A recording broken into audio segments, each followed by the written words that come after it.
చూస్తే కూరగాయల్లో చింతకాయలండి ఫస్ట్.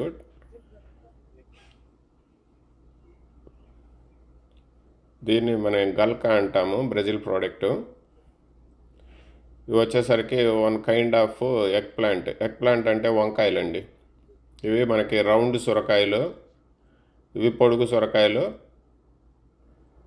ఇవి ఇంకా పొడుగు ఇండియన్ సొరకాయలు అనమాట. ఈ పక్కది లెమన్ గ్రాస్ చూడండి, 299 ఫర్ ఎల్బి అని ఉంటుంది కదా. ఇది బ్రెజిల్ స్ప్రౌట్స్. స్నేక్ గార్డ్ అంటే పొట్లకాయ, వంకాయ, బీరకాయ. ఇవి వచ్చేసరికి చైనా వంకాయలండి. ఇగో ఇది మన ఇండియన్ వంకాయలు. ఈ పొడుగు వంకాయలు అనమాట. ఈ కొద్దిగా రౌండ్ వంకాయలు, మొవ్వు వంకాయలు అంటాం కదా. ఈ వంకాయలను ఇక్కడ ఎగ్ ప్లాంట్స్